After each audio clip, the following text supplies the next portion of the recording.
Chapter 9, Rematch. I never keep grudges, not for long anyway. Dread Empress Maleficent II. We might still make it in time if we hurried.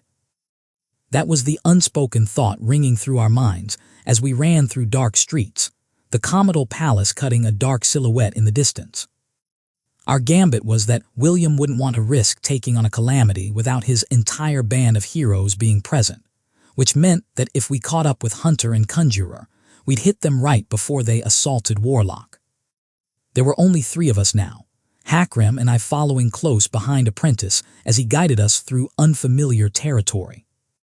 Waiting for all of my legionaries to shimmy down the rope would have taken too long, especially given the equipment some of them carried.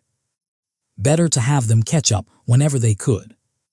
Commander Hune should have set up roadblocks around the palace anyway. I could grab some backup when we ran into one. While I had no personal affection for Warlock, I could recognize it would be a very bad thing if the heroes managed to kill him, or even seriously wound him. Black hadn't been kidding when he'd told me that Order and Prise rested on the myth of imperial invincibility. The old defeats had been washed away by the unbroken string of victories that had flowed since the first days of the conquest. But if the swordsman managed to kill a calamity, word would spread slowly at first, but it would spread. Retired soldiers all over Callow would reach for their swords and wonder if, perhaps, now was not the time to settle the old score. Maybe once that thought would have brought a smile to my face, the prospect of the land of my birth fighting tooth and nail to gain back its independence, but I knew better. I had seen the Imperial war machine up close, learned its ways and commanded its soldiers. Any war of liberation would turn into a bloodbath, and worst of all, Callow would lose. Half the country would be turned to ashes before the last of the resistance was put down, and when the tower's authority finally went unchallenged, then the Prosrans would strike. Like they were doing now, through their puppet lease. The knowledge that the first prince was funding the rebellion had not come as a surprise to me, but even now it left a foul taste in my mouth. Once again, Callow was the battleground where the continent attempted to keep Prise in check, and it would be my compatriots who'd see their lands ravaged for that holy purpose. The awareness that I was anything but blameless in this made it even worse. I'd let the Lone Swordsman go knowing he would set Callow aflame, knowing that thousands would die in a calculated gambit on my part to rise to prominence in the Empire. Once, when I'd had my perspective nudged by my encounter with William, I'd been disgusted at the idea of Black sacrificing my countrymen like cattle to see me healed. Every day since, I'd wondered at that particular bit of hypocrisy. Was I not doing the same, by letting a hero go free for my own purposes?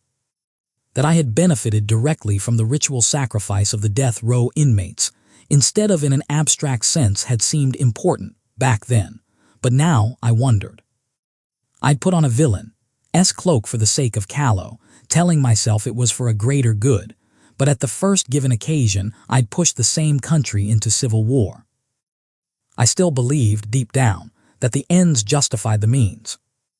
That by bleeding away a few thousand lives now, I was securing a better future for Callow, one where the imperial yoke held the old kingdom without strangling it.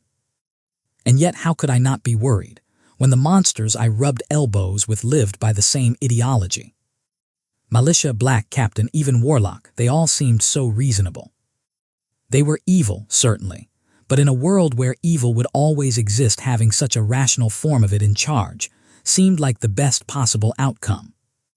I had arrived at that conclusion just as rationally, but on an instinctive level I found it deeply repugnant that the best outcome in anything could be the subjugation of my people to foreign nobility that openly considered Callowans little better than cattle. There were no easy solutions for me, no magical fixes that would see everything end happily ever after. How strange that I had turned from a girl who didn't believe in stories into a villain living through one. It didn't matter in the end. I was committed. My choices had been made. I'd sold what little soul I had to barter with for a sword, and the right to use it to hack creation into something that suited me better. The Lone Swordsman thought he was freeing Callow, but all he'd accomplished was the making of a few corpses and the waving of old banners. Change, real change, had to be carved into the very institutions that held nations together. Anything else would just crumble in the span of a lifespan, when the individual who'd managed it by sheer force of personality died. I had studied the defeats and triumphs of the empire and learned this. To change creation, it was not enough to simply kill the parts of it that oppose you. You could rage at the tide for your whole life, the way so many dread emperors and empresses had, but no amount of flying fortresses and ancient ascension rituals were going to earn a lasting victory. For over a millennium, Priests had unsuccessfully attempted to invade the kingdom through mad and vainglorious plans, but they had all come to naught, because the reality had been that Callow's armies were stronger than the Empire's. My teacher had won because he'd recognized that fact, and then changed the legions into something reflecting the outcome he'd desired. No armada of gargoyles, no child sacrifice-powered landships, just the patient labor of true reform. If I wanted Callow safe and prosperous, it was that same kind of work I needed to get done.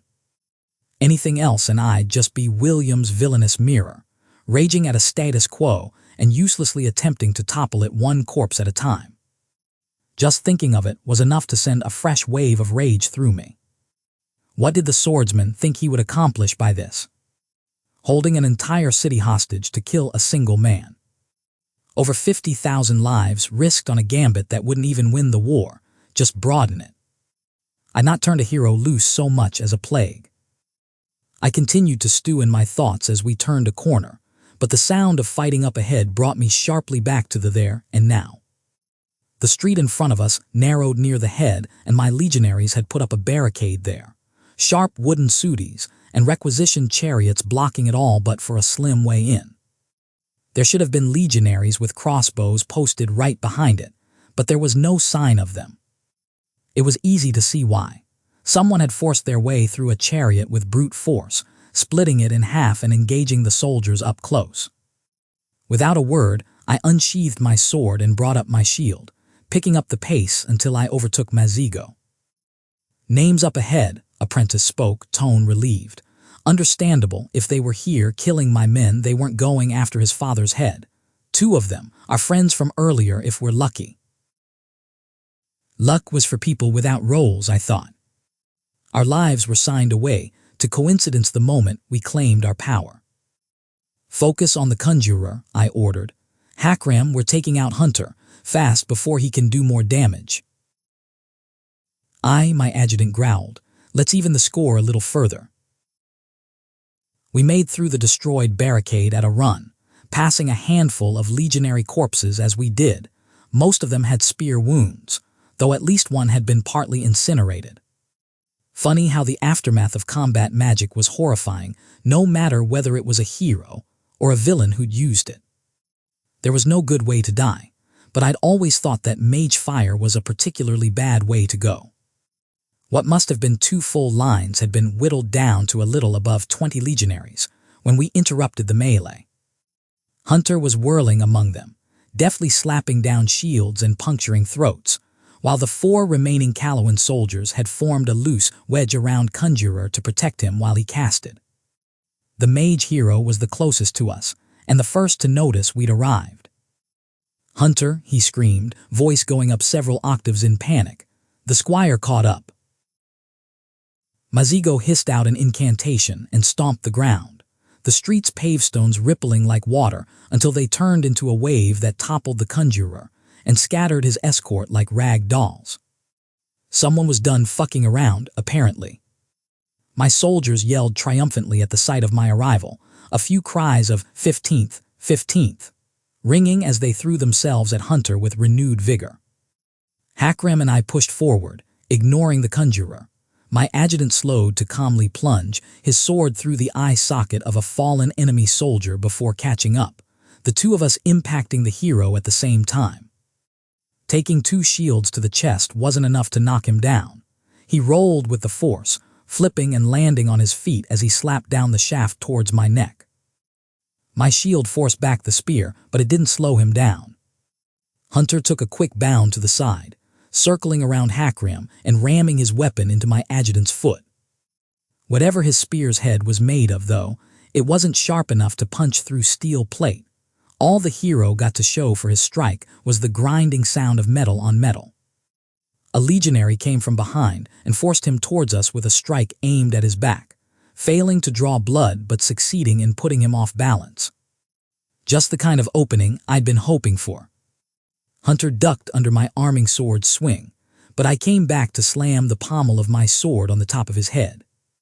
He groaned in pain, and for his troubles I landed an armored kick straight onto his abdomen, feeling a rib give.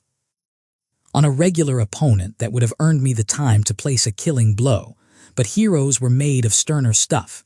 He twirled on himself, the bottom of his spear landing a blow on my leg that knocked me off balance. With a curse I dropped to one knee, but my countless hours of training had not been wasted. When the tip of the spear came for my throat, my shield was already up. Hakram growled and pushed him back, following the shield bash with a quick thrust to the exposed stomach. He scored blood, but the wound was shallow and the hero's retaliation brutal. Both hands gripping the spear, he rammed the wood into my officer's nose. Hakram rocked back with a roar, and the smooth thrust that came a moment later would have passed through the roof of his mouth if I hadn't slapped it down with my sword at the last moment. When you back a hero into a corner, Black's voice reminded me, do not under any circumstances let the fight drag on. The more desperate the situation, the more dangerous they become. Steady, adjutant, I spoke, steady and careful. It's like trying to strange an eel, the orc cursed, but he backed away and moved to flank our opponent. Coma me foos, Hunter laughed, twirling his spear flashily. There was a joke in there, but this was neither the time nor the place. Before I could get back on the offensive, Mazigo yelled out a warning from behind us. I ducked just in time to avoid the Conjurer floating through the air and screaming at the top of his lungs, the pale hairy legs revealed by the earlier cut robes twitching like a dying spider's. Less amusingly, one of his eyes and the same cheek had turned into a black, shriveled mess. Yeah, Apprentice isn't pulling his punches anymore. He landed right in the middle of my legionaries, and then whatever spell was holding him blew, a blast of transparent sorcery smacking them away with a sound like a thunderclap. Unfortunately for Hunter, the edge of that detonation caught him. He took a half step forward, somehow managing to stay on his feet, but I was already moving. My blade flashed as it came for his neck, and though he brought up his hand to shield it, I cut straight through the bone. Blood sprayed everywhere as it flopped lifelessly to the ground, splashing my face, but through squinting eyes I adjusted my aim and prepared to finish the job. There were only so many hands he could sacrifice to save his neck, and his stock was fast running out. The only warning I got was an itch between my shoulder blades. I hesitated for a heartbeat, almost deciding to finish Hunter anyway, and then began to turn. It saved my life. The arrow punched through the plate less than an inch away from the spine. I bit down on a scream as a cloaked figure on a rooftop, across the street calmly, notched another arrow. Apprentice, I howled, archer on the roof. A heartbeat later, a fireball exploded just short of the newcomer, but it was Mazigo's work. My legionaries had finally caught up to us, and Killian's mages deployed behind the shields of half her line with grim professionalism, the senior mage herself flinging a bolt of lightning that knocked the archer off the roof and into an alley. Out of sight for now, but I wouldn't bet on that being the last I'd see of them. There was, I noted, no sign of Robber and his sappers. Had they taken another route? Weeping heavens, Robber, now isn't the time to get fancy on me. I pushed down the surge of relief I felt at the appearance of my reinforcements. The swordsman wouldn't have sent only one person to pick up his waylaid lackeys. I was proved unpleasantly right when a short-haired woman in leather armor jumped off another roof onto Hakram's back. The tall orc managed to catch her hand before she placed a dagger into his neck, but he had to drop his sword for it. I'd barely taken a step in their direction when 24 soldiers armed with swords and shields of the same make as those we'd fought inside the palace charged out of cover, taking the barricade legionaries flat-footed. They were facing the other way, and some of them had just gotten back on their feet from the Conjurer's aggressively harmful brand of failure. Shit. I just needed to kill Hunter, and I swung for the hero's head, but it was already too late. A longsword parried the blow effortlessly, and vivid green eyes stared me down. "Squire," the Lone Swordsman smiled unpleasantly, "I was hoping I'd run into you." I had something properly scathing on the tip of my tongue, but before I could spit it out, I was interrupted by the sound of a badly strung lute going dun-dun-dun. Both the swordsman and I turned towards the source of it. On the same rooftop the leather girl had jumped from, the wayward bard was sitting dangling her feet off the ledge. She shrugged at our incredulous looks. "I will not apologize for art, you Callow and Hicks," she declared proudly. "Do you even have a weapon?" I asked in a pained voice. She fished out a bottle of a bag at her side and popped the cork off without ever taking her other hand off the lute. "I can dish out some pretty brutal put-downs if I feel like it," she mused. "Does that count?" It was a deeply disquieting thing to feel sympathy for the Lone Swordsman, and I did not care for it. A triumphant shout behind me shook me out of the daze, an invisible force pulling the short-haired woman off Hackram that was likely Apprentice's work. A sliver of cold went up my spine. While I'd been bantering, my people had been fighting for their lives, dying. How could I have lost sight of that for even a moment? Gods. Just because she doesn't have a sword doesn't mean she's not dangerous. All the heroes were accounted for, a voice in the back of my head noted. The Lone Swordsman, the Hunter, the Conjurer, the Bard, and either the woman who'd shot me or the one who'd almost killed Hackram was a thief of some sort. Well, this whole situation has gone to the deepest hells in a hurry. 5 names to an optimistic 2.5 was going to be butchery, even if my legionaries outnumbered the enemy. Hunter wasn't even out of the fight, to my dismay. He tied some cloth around his stump, and though whatever portion of his body hadn't been burned earlier was unhealthily pale, he still stood, leaning heavily on his spear. He wouldn't be as much of a threat, crippled as he was, but handling 2 heroes simultaneously was bound to be a rough business. William alone would be pain, though given the brutal fighting drills Captain had put me through, I was confident I could handle him. I took a deep breath, steadied my stance, and brought up my shield. The arrowhead wiggled painfully in my back, but I forced a straight face through the dagger-like sting. If that bastard thought outmanning me in names meant I was going to roll over and take it, he was in for an unpleasant surprise. I just needed to keep this party going for long enough for reinforcements to start piling up. Commander Hune was bound to have noticed one of the barricades had been attacked by now, and she should be mobilizing massive amounts of legionaries to come overwhelm the heroes. "How are we doing, Hackram?" I called out. "All my organs are still on the inside," my adjutant replied. "I've had worse. Don't know if you've noticed, sir, but you got shot." "Happens more often than you'd think," I replied through gritted teeth. "Try not to get yourself killed, adjutant. I'm sure as hell's not handling the paperwork for this on my own." "Touching," William sneered. "You have a pet, thief, take care of that thing." "If our walking disaster manages to keep their mage busy, it should be doable," the short-haired woman replied, tone amused. "You up for another round, big guy? I've still got an itch to scratch." "I'm not really comfortable with the slant you're putting on this fight," Hackram admitted, tone alarmed. Hunter put an end to the banter by lunging for me. I ducked the spear thrust and spun around him, sweeping his feet with my own in a move Black had taught me. I didn't even try to finish him off when he was down, the memory of the swordsman's unnatural swiftness still fresh in my mind, even the better part of a year later. William, it seemed, was not particularly concerned by the rule of 3. When his abomination of a sword came at me, it was headed for my neck. I cautiously stepped out of the blow's path, instead of blocking with my shield. The last time that thing had kissed goblin steel, the steel had been the thing to give way.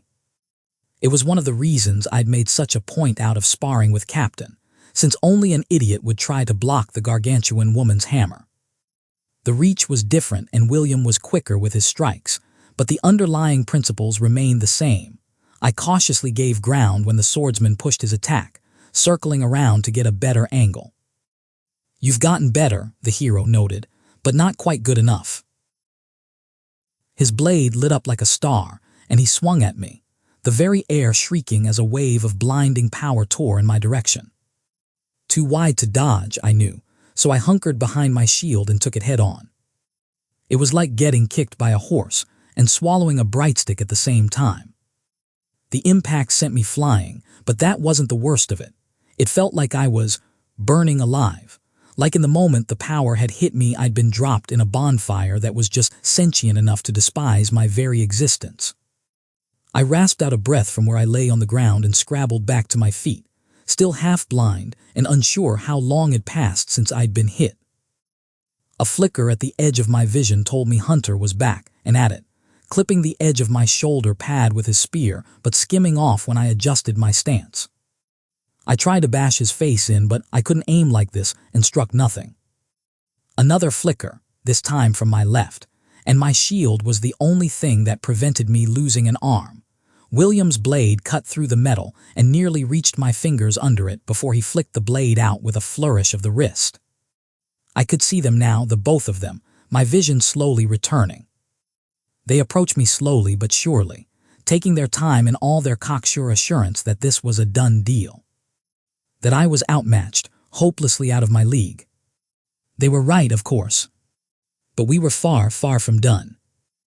I smiled a devil's smile and my name howled, raging at the struggle ahead of me. "You want to go, swordsman?" I laughed, veins flooding with power. "Let's go then."